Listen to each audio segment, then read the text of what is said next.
بسم اللہ السلام علیکم۔ اپنے یوٹیوب چینل معلوماتی میڈیا کے تمام سننے والوں کو دیکھنے والوں کو خوش آمدید کہتا ہوں۔ آج آپ کے سامنے جس مسئلے پہ بات کی جاتی ہے وہ ہے کسی کی زمین دبا جانا، کسی کا حق کھا جانا۔ تو دوستو، اپنے اس چینل کی وساطت سے آپ کی خدمت میں مختلف وظائف بھی پیش کیے گئے ہیں، مختلف مسائل پہ بھی بات کی جاتی ہے معلوماتی میڈیا چینل کے حوالے سے۔ تو نبی پاک صلی اللہ علیہ وآلہ وسلم کی حدیث پاک ہے، اپنے عنوان پہ واپس آتے ہیں۔ حدیث کا مفہوم یہ ہے کہ جب کوئی شخص کسی کی ایک بالشت زمین دبا دیتا ہے، قیامت کے دن جتنی زمین دبائی ہے اس سے 7 زمینوں تک اسے حکم دیا جائے گا کہ اس زمین کو کھودا جائے۔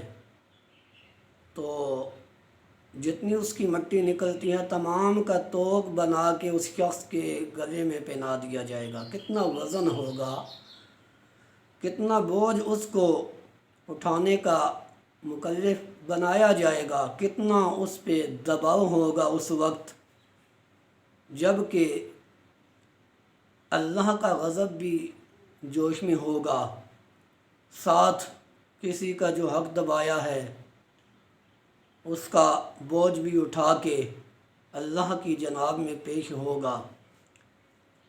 جب کوئی شخص زمینوں کی جو حد ہوتی ہے، 2 لوگوں کی زمین کی جو حد ہوتی ہے، ملنے کی جو جگہ ہوتی ہے، وہاں پہ جاتا ہے تو زمین کانپ اٹھتی ہے۔ تعجب ہے کہ انسان جو کسی کی زمین پہ ناجائز قبضہ جمائے ہوئے ہے اس کا دل نہیں کانپتا۔ نبی پاک صلی اللہ علیہ وآلہ وسلم کی خدمت میں 2 شخص آئے۔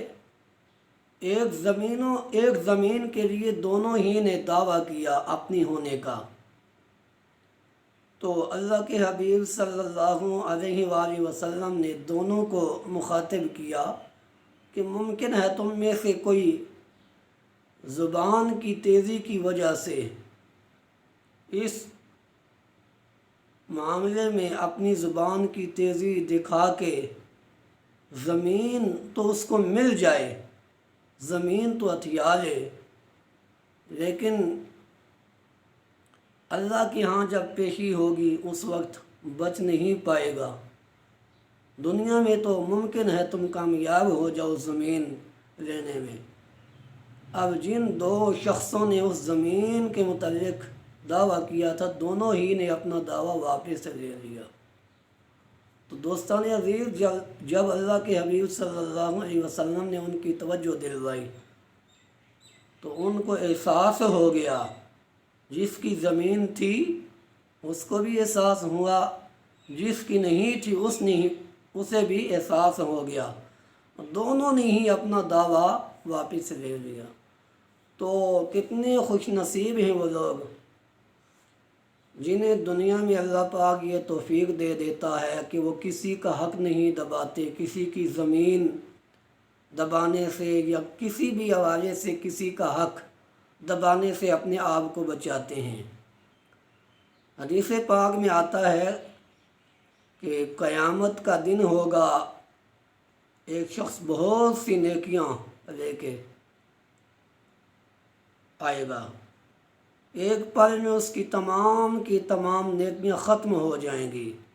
کسی کو گالی دی ہوگی، کسی کا کوئی حق دبایا ہوگا، یعنی کہ جس حوالے سے کسی کے ساتھ زیادتی، ظلم، ناانصافی کی ہوگی، وہ لوگ اس کی نیکیاں کھا جائیں گے۔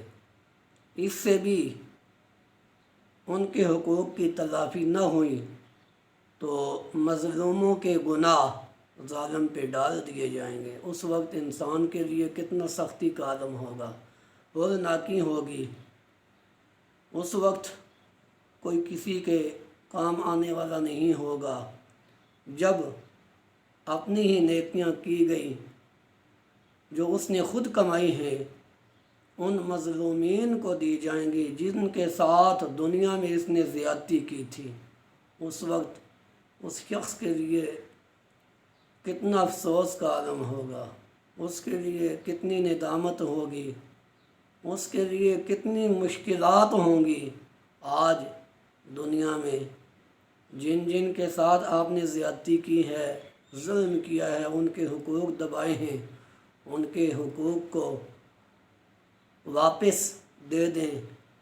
آپ کے پاس وہ چیزیں نہیں ہیں تو آپ ان سے بخشوا لیں، ان سے یہ وعدہ کیجئے کہ ہمیں اللہ نے توفیق دی تو ہم آپ کی حقوق آپ کو دیں گے۔ آج دنیا میں ان سے معافی مانگ لو، ان کو منا لو، ان کے حقوق، ان کا جو مال، زمین، جائیداد، کوئی بھی چیز آپ نے قبضے میں کی ہے ان کو واپس دے دو، تاکہ قیامت کے دن آپ کو کچھ بھی پچھتاوا نہ ہو، کوئی ندامت نہ ہو۔ یہ دنیا میں آپ کو مہلت دی گئی ہے، آپ اس ظلم و زیادتی کا جو آپ نے کسی کے ساتھ کی ہے اس کے مداوع کا آپ کے پاس وقت ہے، آپ کے پاس مہلت ہے کہ اس کی تلافی کی جا سکے۔ بے شک وہ مال ان کو واپس دے کے، آپ کے پاس مال نہیں ہے تو ان سے معافی مانگ کے اپنے آپ کو معافی دلوا کے اللہ کے ہاں آپ کامیاب ہو سکتے ہیں۔ لیکن جب آنکھ بند ہو گئی اس کے بعد یہ ناممکن سی بات ہے۔ اللہ پاک سے دعا ہے ہمیں حقوق العباد کی ادائیگی کی توفیق بخشے، کسی کا حق جو دبایا ہے اس کو اس کی دبائی گئی چیز واپس دینے کی، اپنے حقیقی مقصد کو سمجھنے کی عمل کی توفیق بخشے۔ وما توفیقی الا باللہ۔